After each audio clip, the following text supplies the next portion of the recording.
Change TV. Hola, ¿qué tal amigos de Change TV? La televisión del cambio ya está aquí.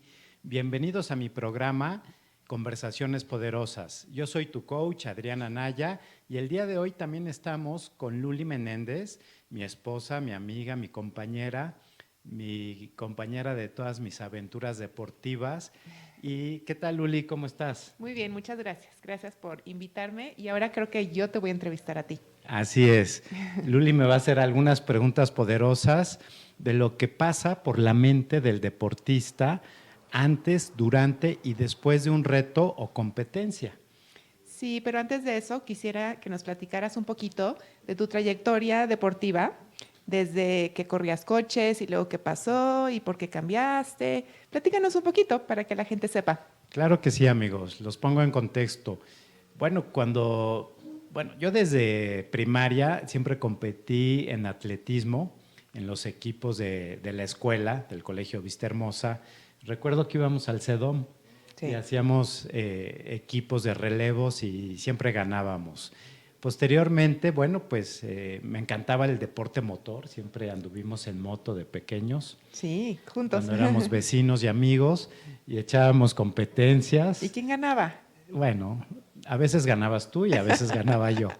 Yo creo que ha sido lo único en lo que le he podido ganar en la moto. Pero bueno, y posteriormente, vendí mi motito y mi madre me compró mi bicicleta, me acuerdo, una Venoto, y me iba a dar vueltas ahí al Parque de los Venados, porque yo vivía muy cerquita, ahí en la colonia del Valle, en Ciudad de México, y me enamoré de la bici ya desde entonces. Así es. Y posteriormente, como a los 24 años, tuve la oportunidad de correr autos a nivel amateur en la categoría vintage.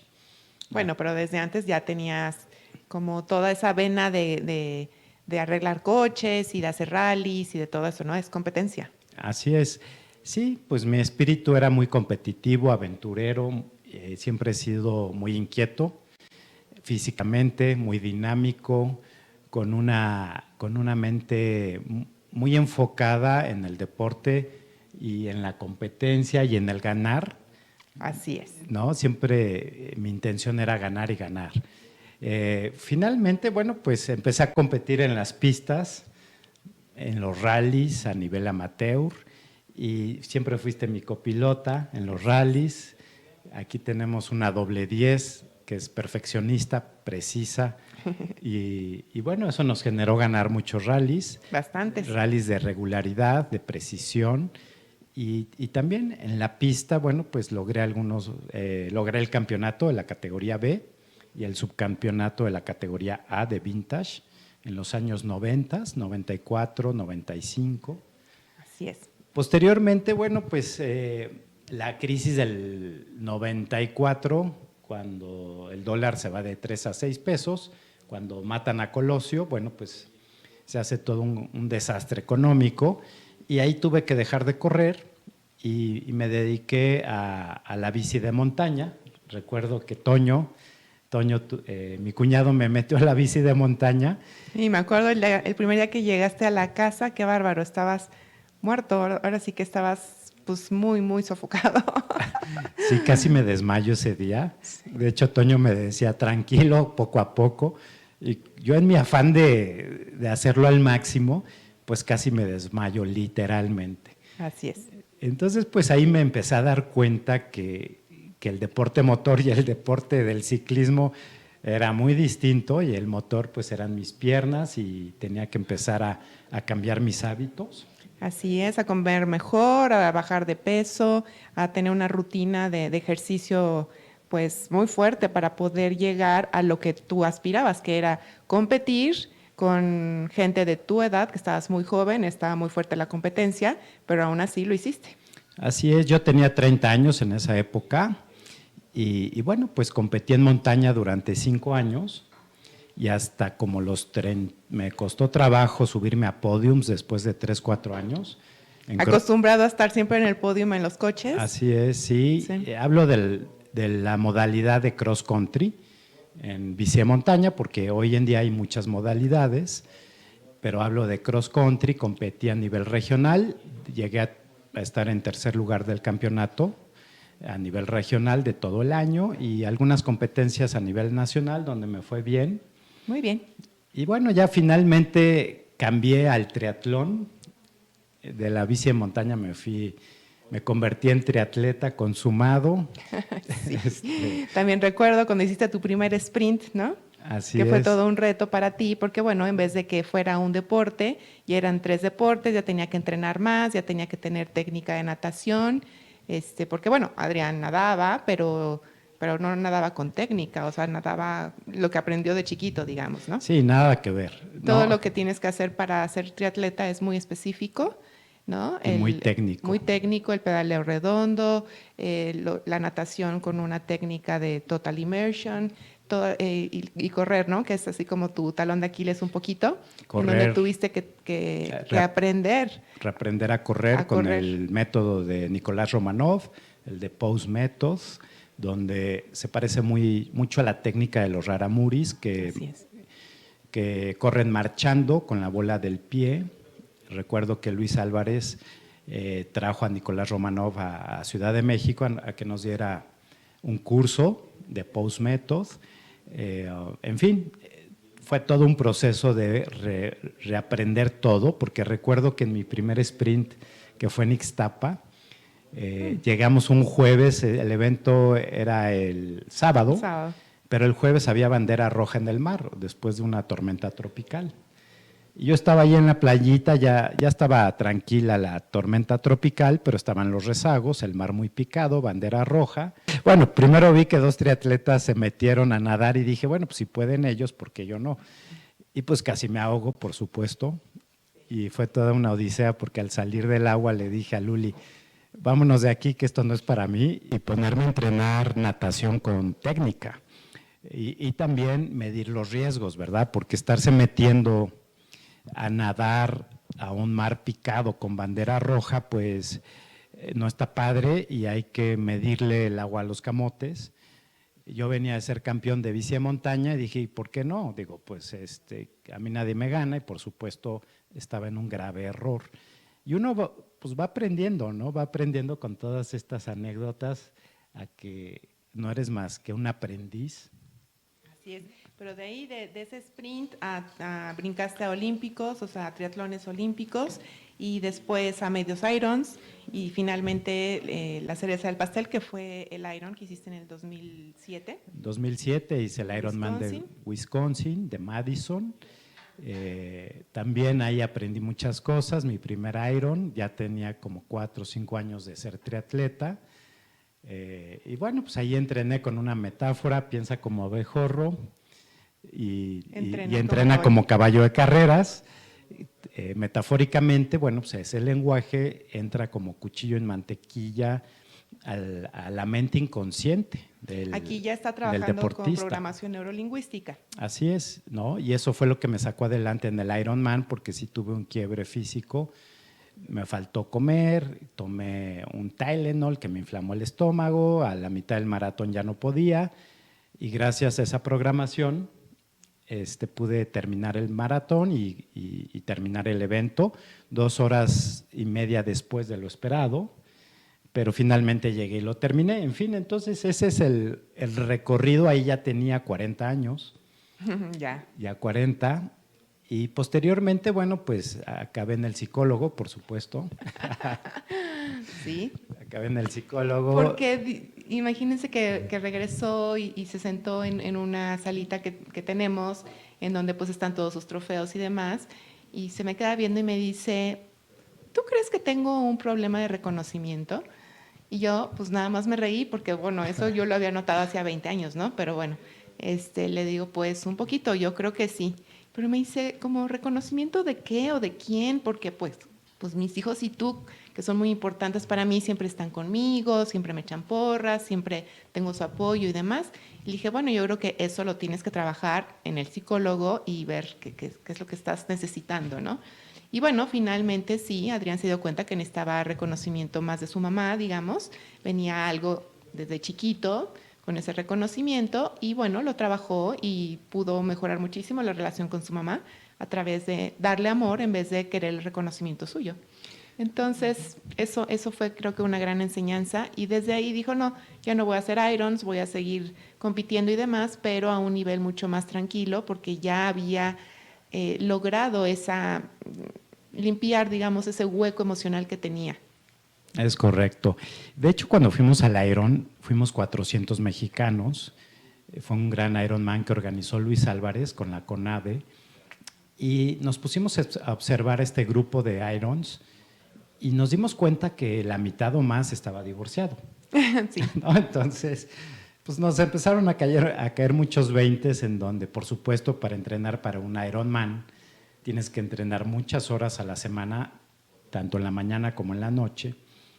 Y, por supuesto, pues le vas quitando tiempo a la familia, A la pareja y a otras cosas. Entonces ahí ¿Y al trabajo? Sí, y al trabajo. Ahí tuve que reformular mi mindset y darme cuenta que era lo que yo quería realmente. Y finalmente, una vez que me doy cuenta, digo, pues sabes qué, mira, yo creo que ya después de competir desde los 20 años hasta los 40 años, cada 15 días o cada 3 semanas, porque era algo obsesivo compulsivo, dije, pues ya fue suficiente, ¿no? Y ahora me voy a enfocar más en competir contra mí mismo y me voy a retar más contra mí mismo. Ahí ya cambió mi mindset, ya no era ganarle a los demás, sino ya era un reto personal. Y ahí es donde yo empiezo a enfocarme mucho en la bici de ruta, combinada con la bici de montaña. Ya dejé de correr montaña y empecé a correr bici de ruta, medios fondos, grandes fondos, paseos, etcétera, pero de una forma ya más pausada, ya más saludable para mí. Y curiosamente también me empezó a ir mucho mejor en esas competencias. Así es. Ahora sí, platícanos, ya después de todo la historia, digamos, de tu historia deportiva, Ajá. valga la redundancia, ¿qué pasa en la mente del deportista antes de una competencia? Pues mira, es la planeación estratégica, ¿sí? Tienes que analizar el paso a paso de cómo te tienes que entrenar, cómo tienes que organizar tu evento, cómo tienes que programar tu mente para cuando llegue esa competencia o ese reto, lo puedas afrontar sin contratiempos, con seguridad, con confianza, con enfoque. Siempre va a existir ese miedo, esas mariposas en la panza. Eso te iba a preguntar, en esa etapa que estás preparándote, ¿no tienes miedo, no tienes así como temor o decir, híjole, ¿a qué me metí? Pues sí, en ocasiones salen los demonios internos, donde te empiezas a cuestionar si estás preparado, lo suficientemente preparado, y muchos cuestionamientos que esa sombra de mi personalidad empieza a sacar y que tengo que aquietar la mente, ¿sí? Y distraerla con otras cosas positivas para enfocarme en lo importante, no en lo urgente. Claro. ¿No? Entonces, eso es lo que pasa durante el antes. Y ahí es donde viene esa programación, que es muy importante, que yo ya tengo herramientas por la PNL, de cómo me visualizo, cómo me escucho y cómo me siento. Es la programación en VAC, visual, auditivo y kinestésico, que tú siempre me has ayudado a programarme, aunque yo lo puedo hacer solo, pero siempre es mucho más potente que un coach te ayude. Así es. Y te visualice. También hago mucho el abecedario, que es un ejercicio que ya se los he compartido, que en tan solo 10 minutos recuperas tu estado, tu enfoque, porque muchas veces uno se desenfoca. Claro. ¿Y qué pasa en la mente cuando ya estás en el evento? Pues cuando ya estás en el evento, viene el control emocional y viene la autoconciencia, ¿no? La autoconciencia tiene que ver con el darse cuenta de aquello que te está incomodando en la competencia. Como por ejemplo, ¿qué te puede incomodar? Por ejemplo, si ya vienes entrenado, pues hay algo que te puede incomodar. Sí, por ejemplo, ahora que hice el Paseo México-Acapulco en 3 días, pues el asientito pues incomoda un poco de repente, ¿no? Me imagino. Entonces me decía Luli, acuérdate, asiento inexistente. Es que cuando yo me subo a la bici, me programo para que mi corazón esté tranquilo, para que mis piernas estén fuertes y para que no sienta el asiento, porque sí es muy incómodo. Entonces siempre digo asiento inexistente y ya mi inconsciente me ayuda a no sentirlo, por lo menos un ratito. Así es, el otro tema externo puede ser el calor excesivo, Ay, sí. que no, en esta ocasión pues estábamos entre 40 y 50 grados, depende de la zona por donde estábamos pasando, Es una locura eso.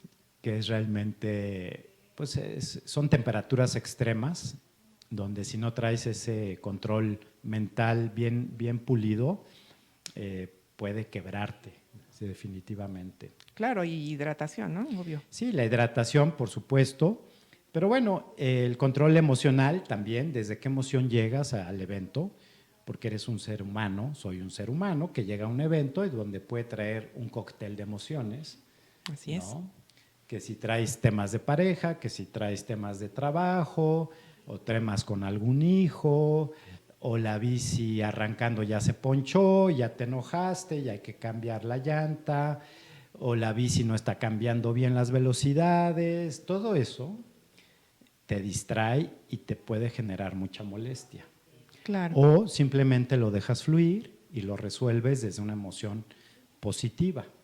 Oye, ¿qué pasa con el dolor físico? Porque es que yo creo que después de tantos kilómetros sobre la bici, a fuerza algo te tiene que doler. Sí, fíjate que ahora en México, Acapulco, en la segunda etapa, el segundo día, que fue el más fuerte, ya casi al final, llegando a Chilpancingo, me empieza a avisar la pierna izquierda que venía el calambre. Esta sensación ya la conozco, ya me conozco. Llevo 25 años subido rodando y ya sabía que ahí venía el calambrito y por más que me hidrataba con las pastillas especiales y todo el show, pues ahí venía el calambre porque ya traía 250 kilómetros en las piernas en 2 días y empieza a subir el calambre de tono y se empieza a subir a la pierna izquierda y luego pasa por la cadera y se empieza a bajar por la pierna derecha. Y cuando traes calambres ya en las 2 piernas completamente, pues no sabes si llorar, si gritar, si pararte o qué hacer. Y el aprendizaje ha sido, sigue rodando con menor cadencia, con mayor cadencia, perdón, o sea, cambia las velocidades para que empieces, para que el ácido láctico empiece a fluir. Claro. Y me empiezo a pegar en las piernas, pero rodando sin parar. ¿Qué pasa si paras? Te agarra, pero… Te paraliza, o sea, Sí. te da fuerte, fuerte, fuerte, y eso es muy peligroso, porque además ni chance de bajarte de la bici, te puedes hasta caer. Entonces, que ya nos pasó una vez, ¿recuerdas? Sí. Terminando el Gran Fondo de la Ciudad de México, de Nueva York, llegué a la meta. Y le digo, párate para tomarte la foto. Pobre, no, bueno, pues se paró en seco y yo tomándole la foto y ahí mismo se me cayó enfrente y parecía que le estaba dando un infarto, pero eran los calambres. Eran los calambres. Sí, lo peor que puedes hacer cuando te da calambre arriba de la bici es detenerte. Sí. Entonces, ahí ya entra la parte mental también, en el manejo del dolor, y dices, las crisis pasan, esto está pasando, te vas a las piernas mentalmente y te imaginas cómo está fluyendo ese ácido láctico y cómo se está disminuyendo. Como, yo lo que me imagino es como un termómetro que va bajando de nivel, de nivel, de nivel. Entre más pedaleo y más cadencia tengo, lo voy diluyendo. Claro. Y pues más o menos todo este proceso te puedo decir que duró entre 5 y 6 minutos De dolor. de dolor intenso, donde gracias a la parte mental, pues me ayuda, ¿no? Me ayuda mucho.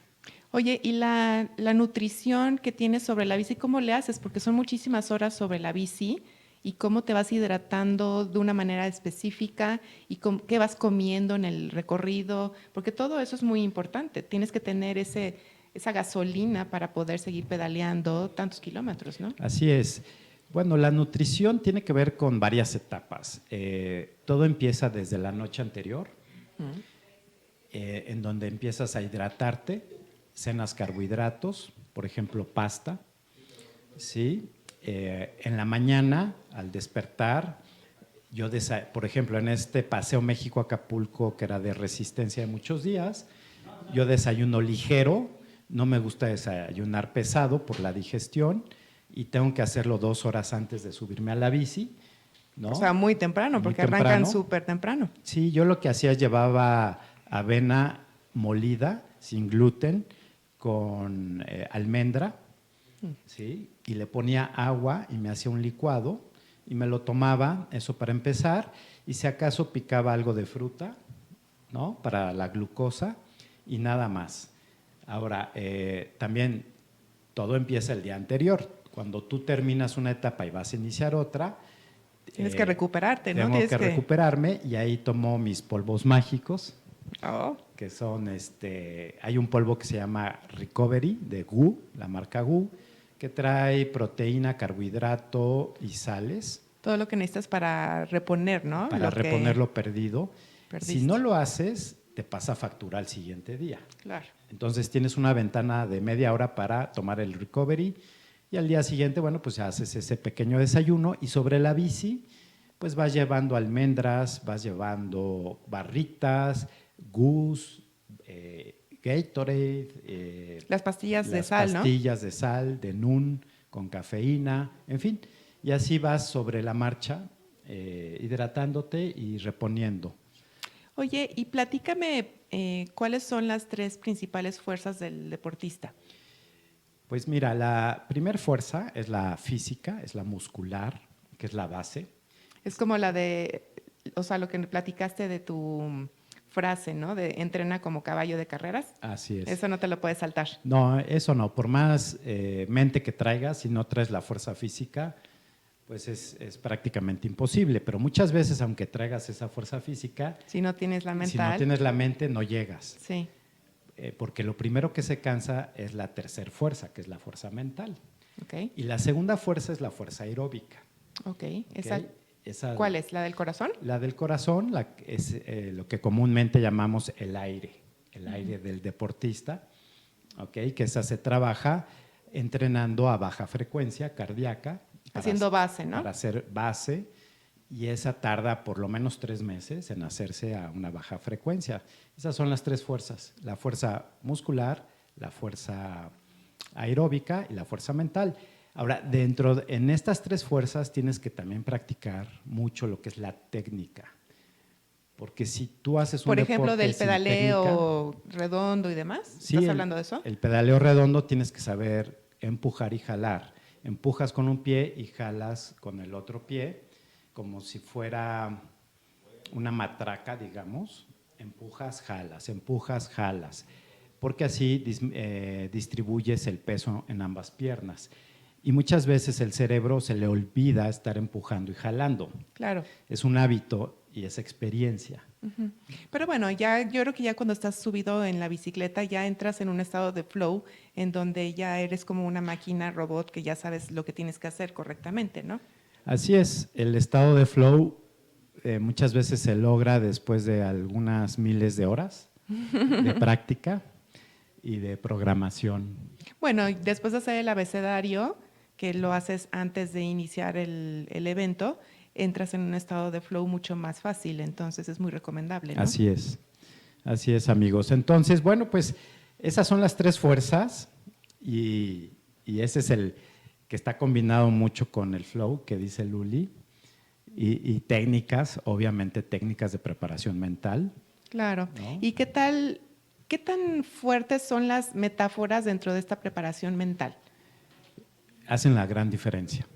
¿Cuál usas tú? ¿Qué metáfora usas tú aparte de la del caballo? ¿Qué otra tienes? Mira, yo uso un decreto, esto no es una metáfora, es un decreto que sirve para programar al inconsciente y para, ¿cómo se podría decir?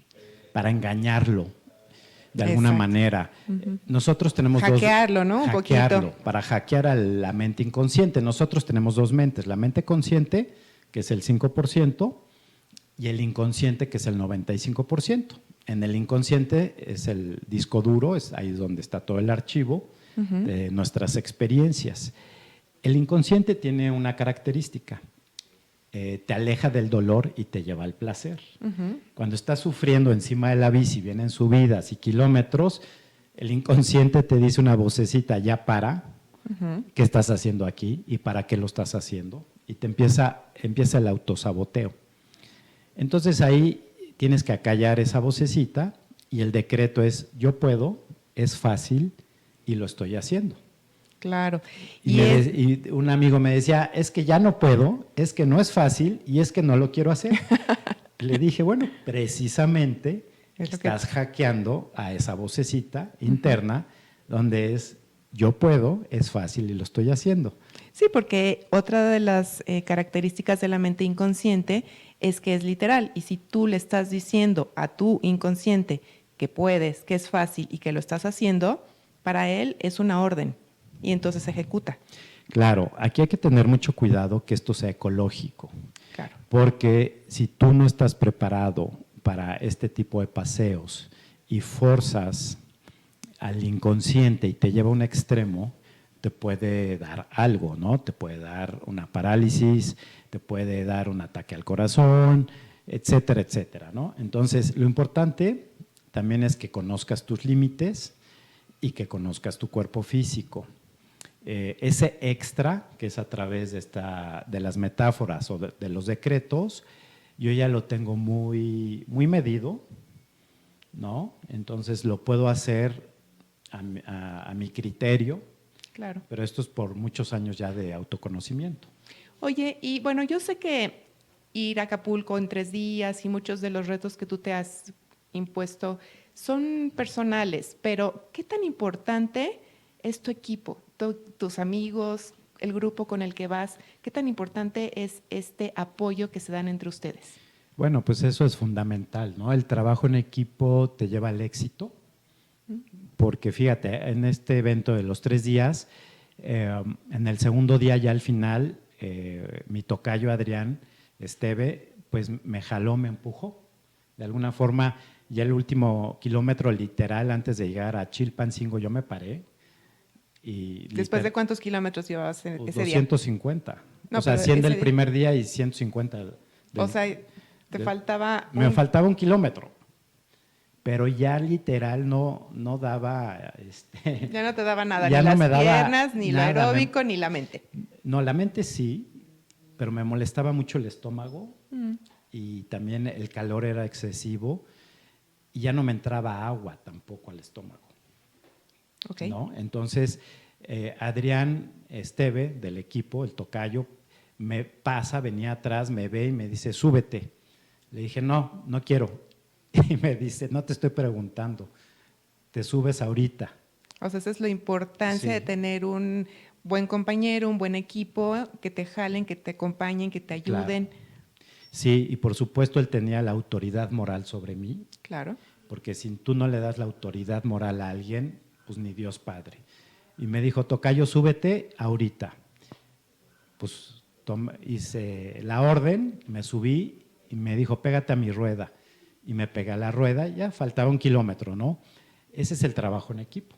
Y al día siguiente, él andaba medio tronado, lo alcanzo, él venía jalando en un pelotón, yo en otro, y lo meto al pelotón, lo jalo, y finalmente, pues hoy por mí, mañana por ti, ¿no? Así Claro. es esto.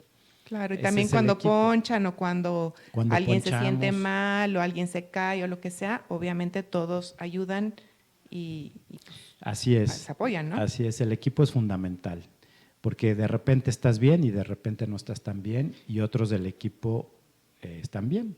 Y también, ¿sabes qué? Yo creo que hay que agradecer, y yo agradezco muchísimo a toda la gente que organiza estos eventos y que los cuida, y también a todas las camionetas que van de barredoras, apoyándolos, ayudándolos, poniéndoles sombrita, teniendo una hielera para que ustedes lleguen y se puedan hidratar correctamente. En cualquier momento que se sientan mal, se puedan subir a la camioneta, los asistan médicamente.